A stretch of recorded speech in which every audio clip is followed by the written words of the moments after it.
Last time, we ended off with the end of Checkmate, where Eiichi realises that his plans to change Yumenosaki may actually work.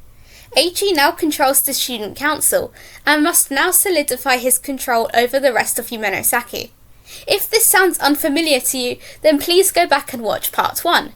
If you do know what's going on, then let's carry on. At some point, Eiichi meets Ritsu Sakuma, Rei's younger brother. The relationship between the two brothers is incredibly strained, with Rei frequently going overseas and leaving Ritsu alone. Ritsu, with his brother named as one of the 5 eccentrics, conspires with Eiichi to use Rei's frequent trips against him. Eiichi intentionally stirs up trouble in Yumenosaki's sister schools around the globe, knowing that Rei's nature will cause him to go to each school and sort out the issues himself, eventually leaving the oldest of the eccentrics too tired and worn out to fight back.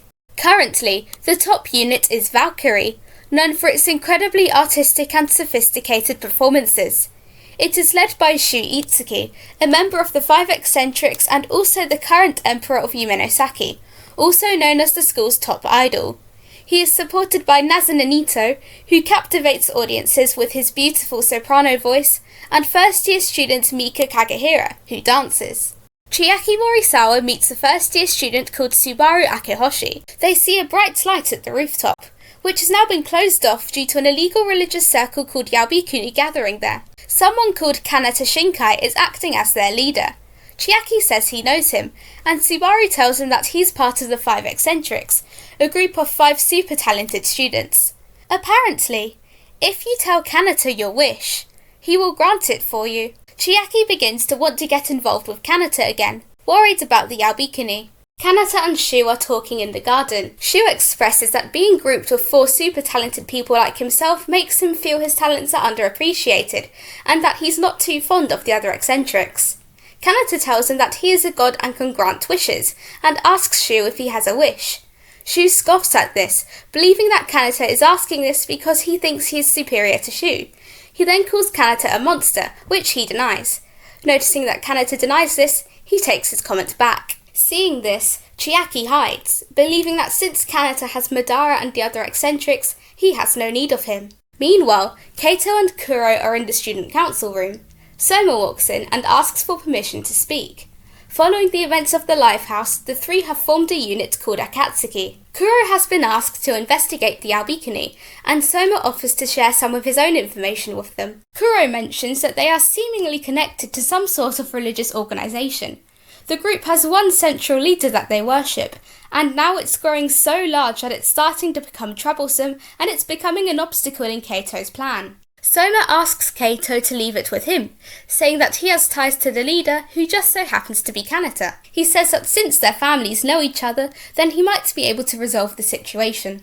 Around this time, Natsume soon starts to become suspicious of the student council, commenting on the new reforms that have been put in place, one of which being a requirement for all students to be in a club, leaving him with less time to pursue his passions in magic and fortune-telling. Though he doubts that this will actually be effective, as a lack of motivation and interest is still prevalent among the students. Natsume heads to the Game Research Club room in search of an upperclassman that needs his help, with classmate Subaru coming with him. Instead, they meet Makoto Yuki, who is in the other first-year class.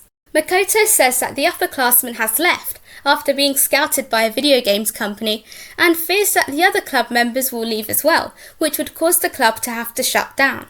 There seems to be a lot of students leaving Yumenosaki in order to pursue their passions. Another first-year student called Mao Isara is a new member of the student council, having been invited to join. He's unsure of whether or not he should stay or leave, as he has a hunch that the student council might be dangerous.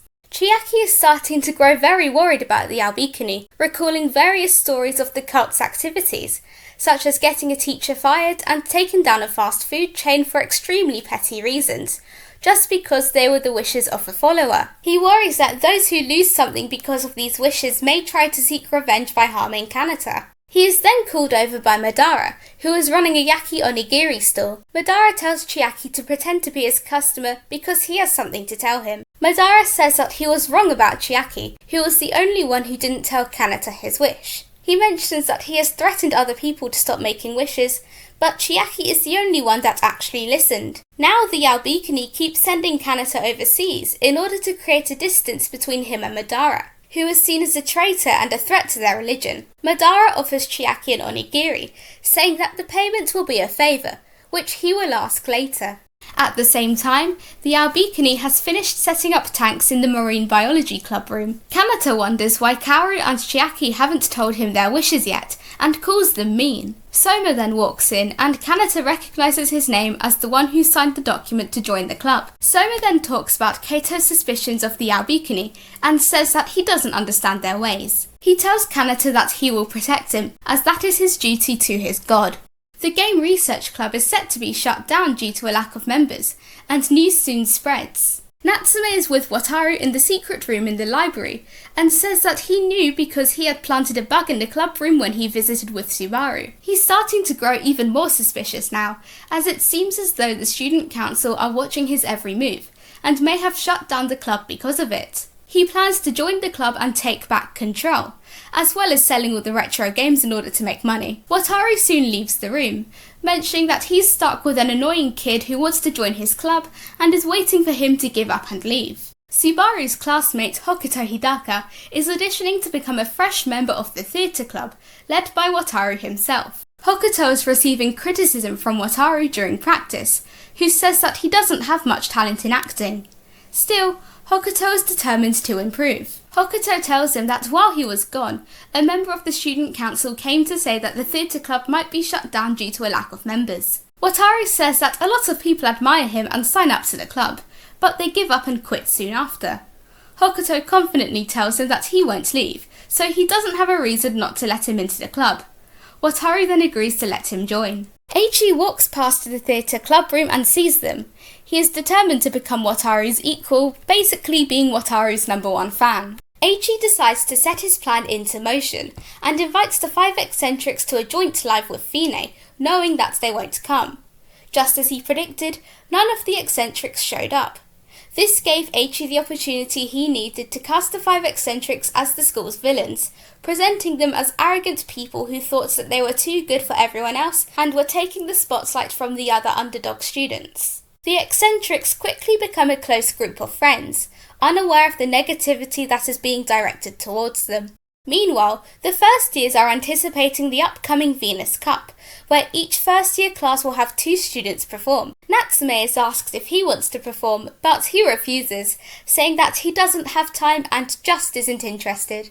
At the same time, Valkyrie member Nazunanito is feeling the effects of puberty. His voice is changing, and he can no longer sing like he used to. Valkyrie's perfectionist leader Shu has resorted to using pre-recorded audio for Valkyrie's performances, refusing to have them sing live. He doesn't want to accept Nazuna's changing voice, or new member Mika Kagehira's increasing efforts to improve.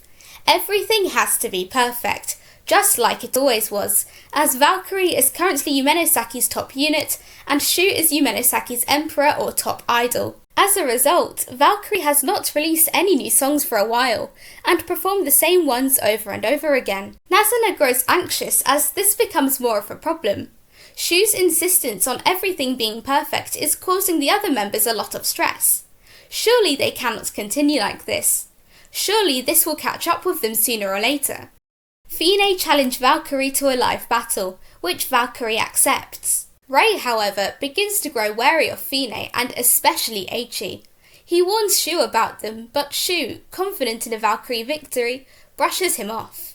There is a growing sentiment amongst the students that the 5 eccentrics are becoming more distant lately, as if they want nothing to do with the other ordinary students. A few days later, the Venus Cup takes place. Wataru and Natsume go to watch. They run into Koga and Ritsu, who are currently arguing over Rei suddenly going overseas yet again. It is revealed that Ritsu was also asked to participate in the Venus Cup, but was warned by Rei not to get involved. This is also the reason behind Natsume's refusal. They all begin to speculate if Rei can sense that something will go wrong, but for now, they push that thought to one side and go to watch the Venus Cup. The 4 future members of Trickstar, Hokuto and Subaru, alongside Mao and Makoto, all perform together and form a lasting friendship. Once the Venus Cup ends, Natsume goes to the auditorium to watch Valkyrie's live against Fine. Valkyrie starts their performance as usual, lip-syncing to a pre-recorded track. It all seems to be going smoothly. That is, until the audio cuts out. All three members of Valkyrie freeze, unsure of what to do. The audience starts to realise that they had been lip-syncing the entire time. Not wanting to see Valkyrie's pride ruined, Mika Kagehira starts to sing a cappella, leaving everyone shocked. Nazuna realises how hard Mika had been working in order to improve, and decides to follow Mika and sing alongside him, revealing his changed voice to the world. Shu also starts singing, and Valkyrie finishes their song. Once they finish, they head off stage to allow Fine to perform. On their way off, they walk past their opponents. Eiichi walks past Shu and thanks them for playing how he thought they would. What caused Valkyrie's audio to cut isn't exactly clear. The members of Fine blame it on a Fine fan who wanted to see Valkyrie lose. However, Eiichi is smart. I really don't think that the fan did it out of their own volition. I honestly think that Eiichi realised, or at least heavily suspected, that Valkyrie were lip-syncing, and probably bribed someone to cut out Valkyrie's audio to prove his suspicions. Realising that the ruse is up, Shu has a mental breakdown backstage. Chiaki is walking outside and is suddenly called over by Subaru, who is pleading with him for help. Chiaki says that he watched his performance in the Venus Cup and praises him as the basketball club's pride. Subaru then asks Chiaki to save him. He explains that he was on his way to return the outfit he borrowed for the Venus Cup and saw a huge commotion. He went backstage to look for a supervisor to return the outfit to and saw Shu crouched down in a corner. Chiaki recognises him as an eccentric. Subaru says that Shu looked ill and asked him if he should get some help, but Shu just started screaming loudly. Subaru tried to hide him and get him somewhere quiet, but the school's going crazy, so he's struggling. Chiaki agrees to help. He asks if he should bring over a nearby laundry trolley and some sheets, but Subaru says that he should probably ask Shu first. Chiaki asks Shu, and Shu grabs his hand, pleading with him to warn Rei, Kanata, Wataru and Natsume not to fight Eiichi, as he and the rest of Fine are all monsters. This marks a changing point in the war, with the first of the 5 eccentrics being defeated by a group of underdogs. This gave the students hope that one day, the rest of the eccentrics will be defeated, and everything will get better. Fine became the leaders of their cause, the bringers of hope, and the beacon of light that Yumenosaki so desperately needed. 1 week later, Akatsuki are in the student council room, recapping Valkyrie's defeat at the hands of Fine. Kaito says that they need to make their next move quickly, and decides that Kanata will be their next target. He considers Natsume and Wataru, but Natsume is too inexperienced and needs to be defeated once the others are defeated. As for Wataru, he barely takes part in any idol activities at all, so he has no idea what he's truly capable of. Kuro asks Kaito if he forgot about Rei, to which Kaito says that he doesn't stand a chance at defeating Rei after what happened with Deadman's. Instead, he is leaving Rei to Eiichi, whilst Akatsuki takes care of Kanata. Kuro asks why it has to be them, and Kaito explains that since Fine were meant to be the heroes of the story, they couldn't be the ones who took down a religious figure that so many people depended upon. Therefore, Akatsuki has to do it for them. Kaito says that he has already finished all the preparations, and all that the other two need to do is follow him. Soma interrupts him and says that he'll do anything Kaito wants him to do since he has given him a place to belong. Kaito instead praises Soma, calling him a good actor. He calls Soma a traitor and calls him out on fabricating the report he wrote about the Albikini. He knew that Soma had made them out to be harmless in order to protect Kanata, since he is also a worshipper. Kaito then reveals that he told Kanata his own wish, which was to tell everyone that the ones allowing Kanata to grant wishes were the student council. Therefore, Kanata wasn't the one saving the students, it was them. Kaito then thanks Soma for helping him with this, since he helped Kanata and therefore unknowingly helped the student council take away Kanata's power as a god, effectively replacing him. Soma rejects this, calling the plan unthinkable, but Kaito instead chastises him for still believing in the religion. He then banishes Soma from Akatsuki. With that, Soma runs out of the room in tears. Kuro asks Kaito if he was too harsh, but Kato explains that he banished Soma so that he wouldn't have to be involved in his plan to destroy Kanata. He also invites Kuro to leave, but Kuro says that he'll stay. A few days later, Chiaki notices that the school's attitude to the 5 eccentrics is getting worse. They are being bullied by the student population, with people making comments, such as that they are only pretending to be geniuses and aren't talented at all, or that they are arrogant and are the reason for the school's failures. It's as though the students are simply just believing anything the student council tells them, regardless of whether or not it's actually true. He notices that the treatment of the eccentrics is similar to the bullying he experienced from Ryusutai seniors, and scolds himself for not doing anything about it, calling himself a coward and a false hero. He remembers how he saw Kanata the other day, recalling the look in his eyes. Kanata wanted to tell him something, but he never did. What did he want to tell him? Did he want to tell him not to get involved? Did he want him to save him? Did he want to ask what his wish was, like always?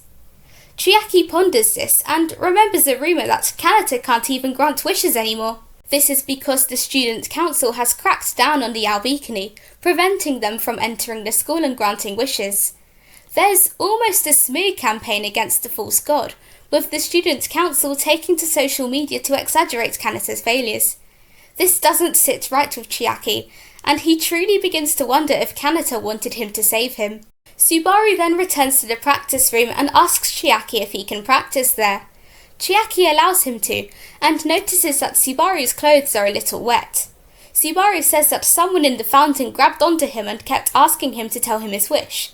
He also called out someone's name. Chiaki's. Chiaki realises that the person was Kanata, and Subaru, recalling the harsh treatment of the eccentrics, asks him if he'll save Kanata.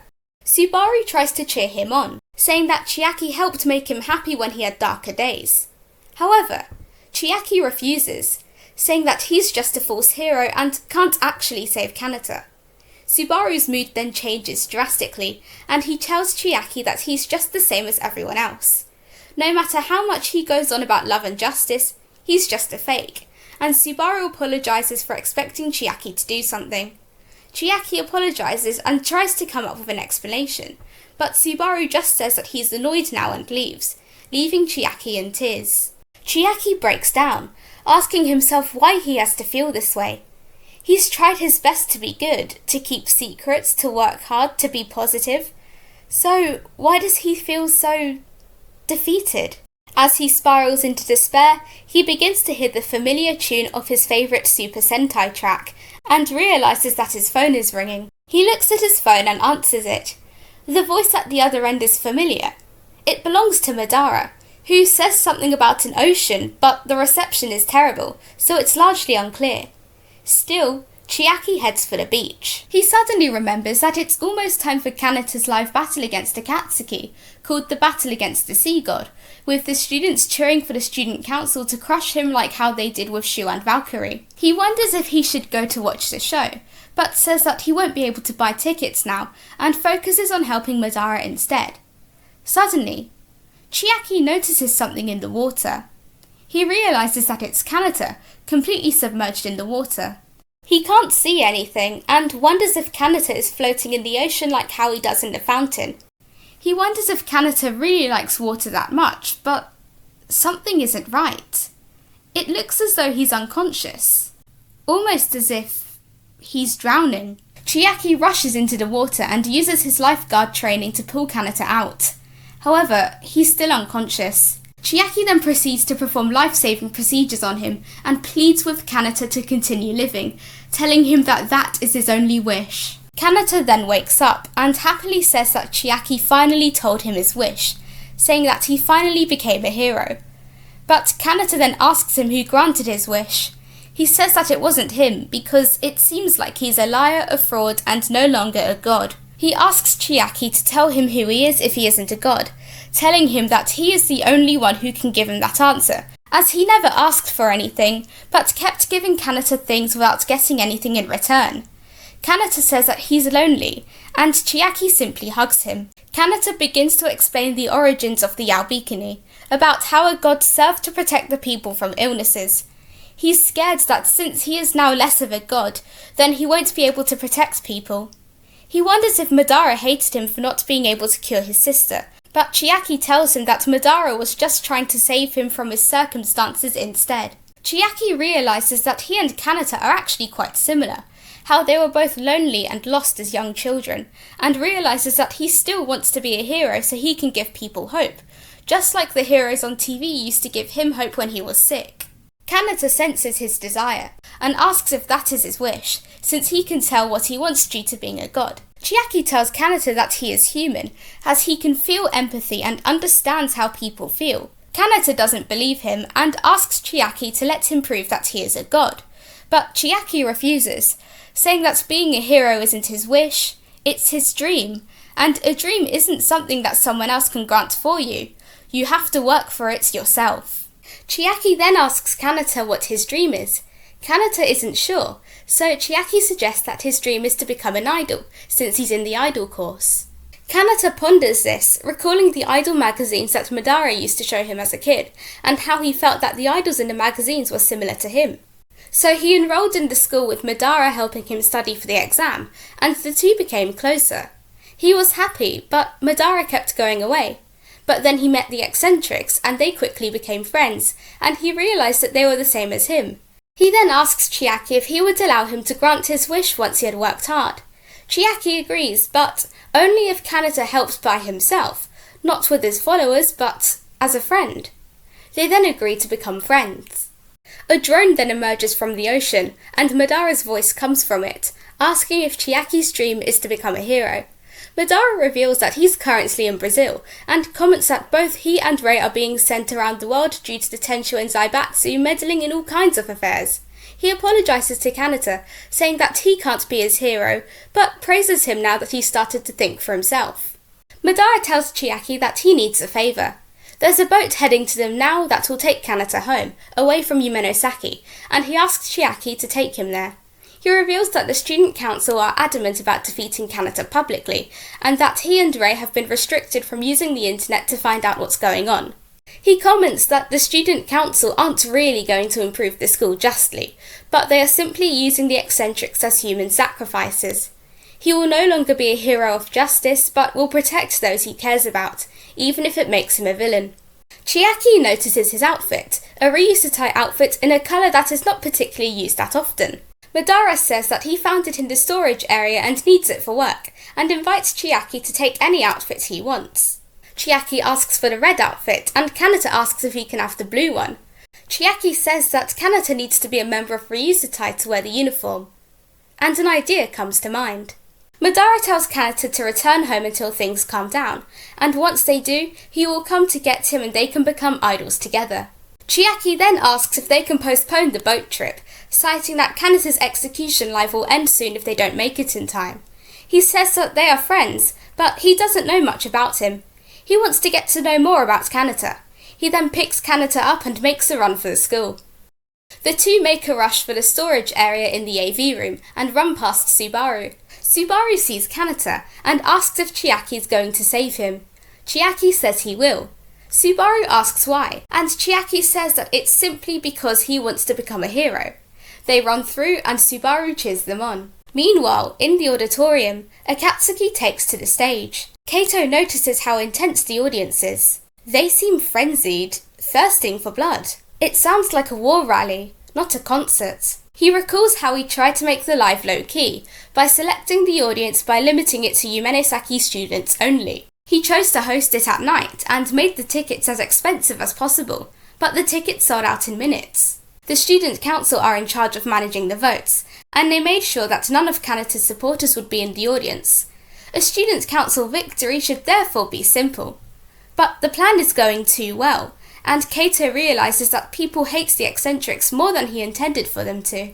It's a little disturbing. Just as Kaito begins to grow uncomfortable with the environment created by the audience, Soma appears and tells him to compose himself. Kaito asks what he's doing, since he's banished from Akatsuki. Soma insists that he's still an idol, and seeing Kaito like this isn't very good, and that the audience supporting him and Kuro mean that the unit does not have the right to call itself an idol unit. But Soma tells them to lighten up and perform, just like an idol should. Kaito realises that he has a point and asks Soma to join Akatsuki again. He reveals that he never actually carried out the procedure to remove Soma from the unit and says that there's actually an outfit for him backstage. Soma rushes off to put on the outfit.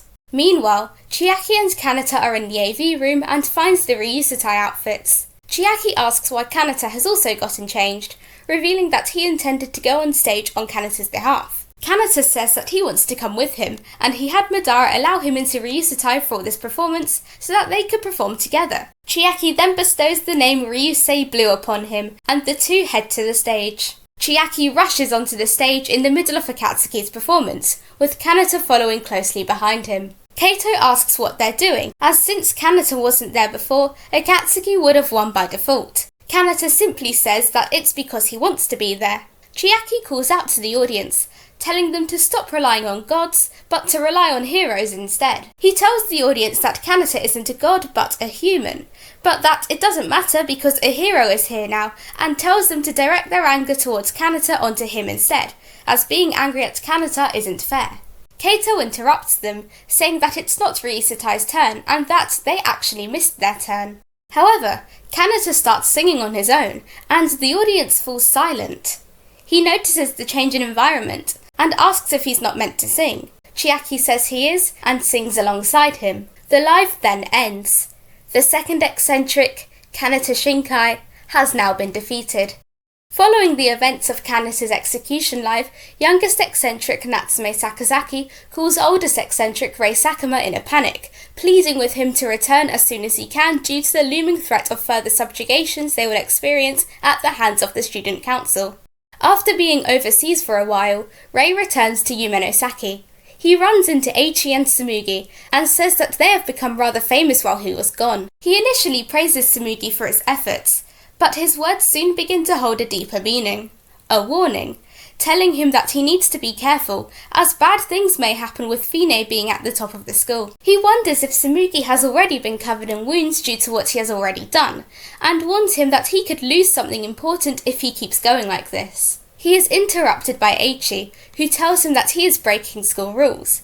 Rei ignores him, and acknowledges Eiichi as the one who took his spot as student council president. He further comments that Eiichi has been taking good care of Shu and Kanata, referring to their executions. Eiichi responds by calling Rei negligent, saying that he could have come back to Yumenosaki and stopped it. He likens the 5 eccentrics to monsters who love humanity, and because of that, they are vulnerable and can be defeated by Fine. Rei then asks if the turmoil in Yumenosaki's sister schools was his doing, which Eiichi confirms. He says that since Rei was too powerful, he had to send him away in order to defeat him. Although Rei has now returned, it is far too late for him to do anything. Rei replies by saying that there's nothing left for him to do. With that, he gazes up at the school rooftop, where fellow eccentric Wataru Hibiki is watching the conversation down below. The two exchange smiles, and Rei gives Eiichi some parting words, commenting that the new student council president is not too different himself from the eccentrics. Tsumugi heads to the secret library room and meets Natsume, who is writing furiously in a notebook. Tsumugi greets him cheerfully, but Natsume simply responds, angry and hurt, bitterly calling him a member of Fine. Tsumugi is still cheerful despite this, and asks what Natsume is writing, to which Natsume tells him that it's none of his business. Tsumugi then says that he came to see him, and to tell him about next week's live, where Fine will go up against Wataru, now the last remaining eccentric. Tsumugi asks if he's happy now that it's almost over, since it might have been annoying to be one of the eccentrics. Natsume asks him not to say that name, and Tsumugi simply asks if he should get Eiichi to change the name, since he's his friend. Natsume doesn't trust him at all, and instead asks if Tsumugi's plotting something. He furiously tells him that he and the rest of Fine have destroyed the livelihoods of everyone dear to him, starting with Shu's art. Tsumugi denies this, saying that it was just a fan of Fine who messed with the stereo system, and that they didn't know what was going to happen. This doesn't appease Natsume one bit, who instead calls Fine out on using everyone else for their own dirty work. But Tsumugi doesn't see anything wrong with this, instead comparing it to magic. He continues to praise Eiichi, saying that he's good at things like that. However, Natsume grows even angrier, asking Tsumugi why he didn't stop Eiichi if he knew this was going to happen. Tsumugi responds by asking him why. Why should he stop him? All they were doing is trying to make everyone happy. If Eiichi hadn't started the revolution, then Yumenosaki would fall. But Natsume asks him why he had to trample on the eccentrics in order for this to happen, to which Tsumugi responds by saying it was just a necessary sacrifice, saying that since Eiichi is the mastermind, people might come to hate him, but as his friend, Tsumugi will shield him. Bitter, Natsume kicks Tsumugi out of the room, and rushes to finish what he was doing. On the way home, Tsumugi gets a call from Hiyori. Eiichi had collapsed during their rehearsal and was now in the infirmary waiting to be picked up. Eiichi soon wakes up and finds himself in a bed in the infirmary. He checks the Eiichi gauge and sees that the level in it is quite low. He begins to despair, saying that he doesn't want to die, at least not yet. Before he can despair any longer, a voice calls out to him. The voice asks if their role is to play a villain. Eiichi quickly recognises the voice, which belongs to Wataru, who is now standing next to the bed. Wataru tells him not to be so formal, and to put on his mask, as Eiichi is the protagonist and he is the villain.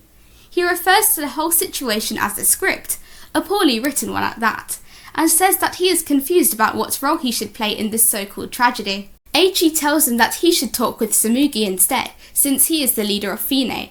However, Wataru says that he's not fooled by this, and that Eiichi is the real leader, calling Eiichi by his full name. Eiichi is very surprised that Wataru had called him by his name, and starts to feel as if he can be Wataru's equal now. Wataru says that Eiichi seems to know a lot about him, and asks if that is why he left his role for last.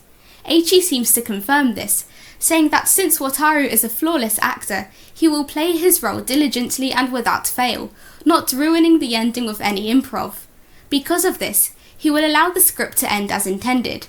Though he says that, despite this, he doesn't want to see Wataru lose. Before he can finish that thought, Wataru shushes him, saying that if he finishes that sentence, he will find him contemptuous, and that if he's truly an idol, he should keep those words locked away. Eiichi tries to refute this, but before he can get a chance to, Wataru has vanished. Eiichi begins to wonder if the entire conversation was just a dream, but says that it doesn't matter, since they will be seeing each other very soon on stage. However, this was not a dream, as Natsume has eavesdropped on the entire conversation, and has heard Wataru say that he intends to lose. He refuses to accept this outcome. 3 days later, the fated day has arrived. Tsumugi heads to the animal enclosures to find Nagisa for the live. He says that he doesn't want to make him do cruel things, but begs him to come and get ready. Nagisa is currently tending to the rabbits, saying that they'll starve if he doesn't care for them. He compares them to the idols of Yumenosaki, saying that he joins the revolution in order to protect the concept of idols that he and his father hold dear, because he loves them. He feels guilty, asking how many dreams they had to crush in order to achieve that goal.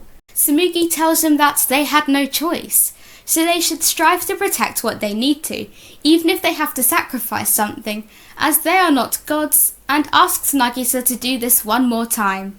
Nagisa reassures him that he has no intentions of not fulfilling the contract. Confused, Tsumugi tells him that the contract is basically just make-believe at this point. Nagisa asks him if that is what he really believes. He then asks Tsumugi to take care of the animals if he's no longer there. Tsumugi is confused by this, and Nagisa leaves to get ready, saying goodbye to the animals. As he leaves the animal pen, he feels hurt, and wonders if this is his divine retribution. Before the performance, Wataru is in the auditorium, gazing at the stage on which he will be defeated. Natsume hurries over to him and asks if he really intends to lose. He presents what he has been working on, a script for an eccentric victory over Fine. Since Wataru will only act according to a script, he hopes that he will follow Natsume's script instead, as don't the eccentrics also deserve to be happy?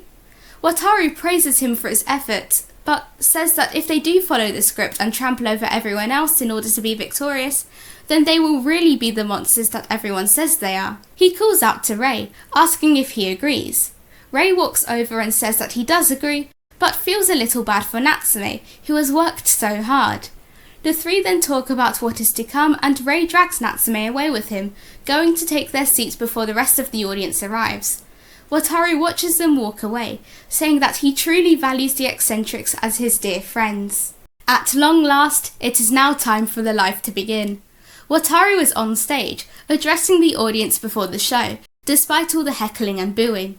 Once he finishes his speech, he heads backstage to prepare, and sees Eiichi, alone.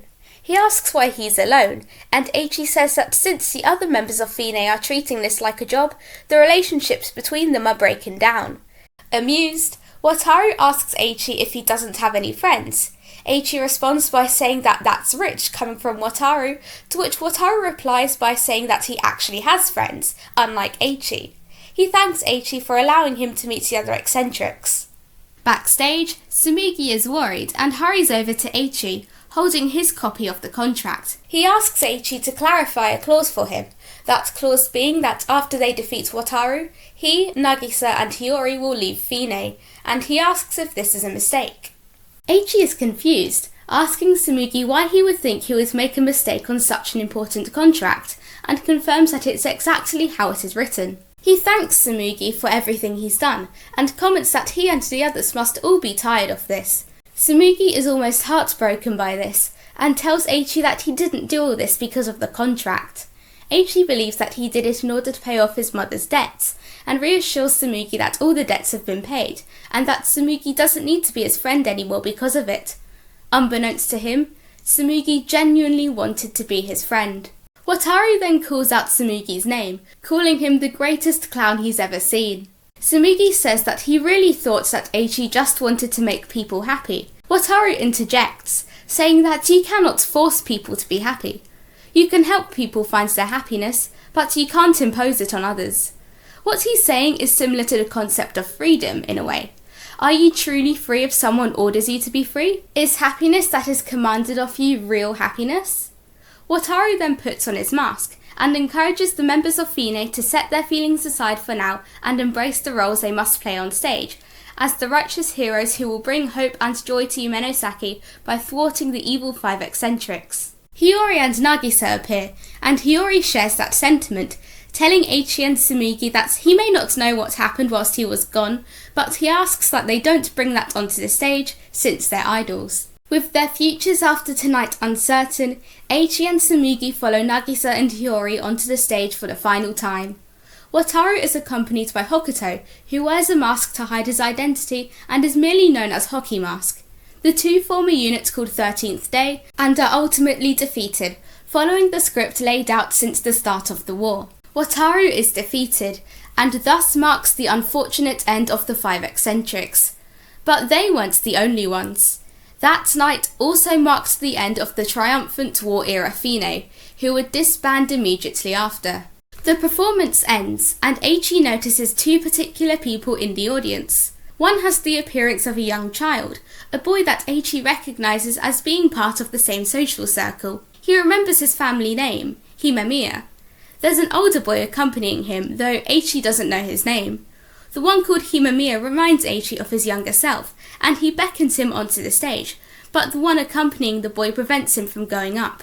The curtains begin to close, and Eiichi starts to feel dizzy. All this exertion has caught up with his body, and he begins to fall. Just before he can lose consciousness, he is caught by Wataru, who tells him not to collapse while the audience is still watching. Whilst the other members of Fine leave the stage, Eiichi begins to lose consciousness as his body gives out, coughing up blood, which unfortunately splatters onto Wataru. Following the end of the performance, Hiyori and Nagisa prepare to walk out of the Yumenosaki school gates for the final time. No longer bound by the contract, they are free to do whatever their hearts desire. Nagisa is a little nervous, but Hiyori tells him that he doesn't have to follow him this time. They had both kept their promise to Eiichi and had emerged victorious, and Hiyori mentions that he would like to keep his conscience clear. Just as Hiyori suggests, the two would take slightly different paths from now on. A vehicle pulls up outside of the gates, containing a boy around their age. Nagisa feels as though this boy is familiar, like his father in a way, and chooses to go with him. He will then enroll in another idol training school called Shuetsu Academy, where students are specifically hand-picked.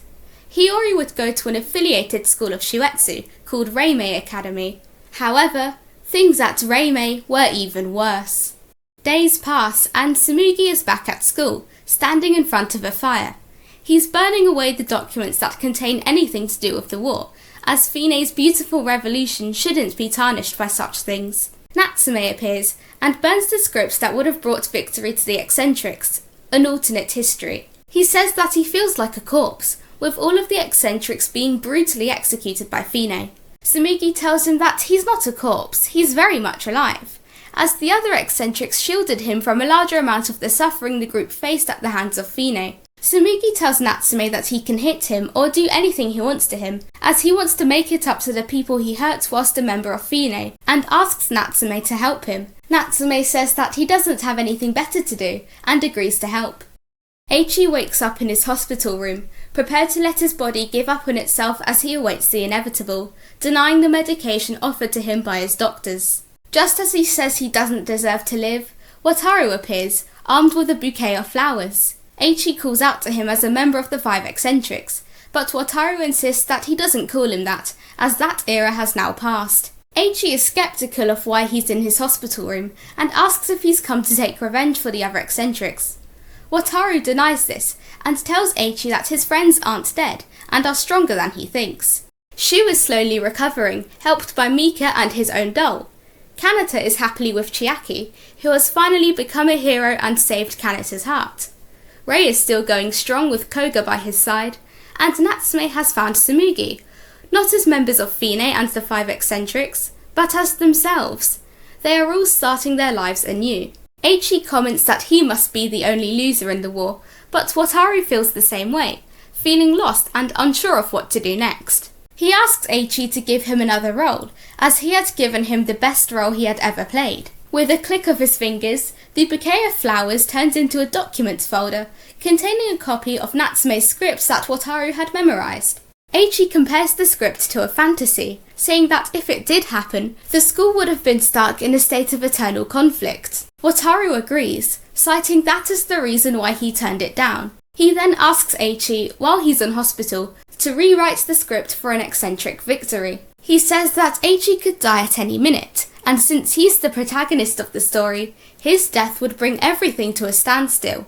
Eiichi agrees, and accepts that he needs to plan for what would happen after his character's death. Whilst he's still alive, Fine should be defeated. He'll become a tyrant in the school, and a group of revolutionaries will come to dethrone him. These new heroes could be anyone, the survivors of the eccentrics, or just anyone fitting. But first, he needs to make sure that people are motivated when going into a new era. These new ideas fill his mind. It's a lot to think about, and it's too difficult for him to do on his own. He asks Wataru to help him. Wataru enthusiastically agrees to help, since he has nothing better to do. He's very excited to see how this will all play out, and standing by Eiichi's side, the two will oversee the new era of change that will follow Fine's dramatic and triumphant victory over the 5 eccentrics. With that, the Yumenosaki War has come to an end. Just in time for a sequel! But everyone already knows what happens next, in the era of Trickstar. Phew, that was a lot. 22 goddamn pages worth of Enstars lore. If only I was this motivated when I did my legal skills module. I did well on that though, so I guess both of these things were good. Anyway, thank you guys so much for getting through 2 videos, 9 stories and 22 pages with me as your host. If these 2 videos were mediocre enough for you, then please remember to like, subscribe and stream Will Be Nights, Death Game Holic, Rock Raw, Sei Shonen Yugi, Sajo no Rokaku, Genuine Revelation, Eccentric Party Night, Twilight Pentagram and Dawning Angels, and I'll see you guys next time. Bye!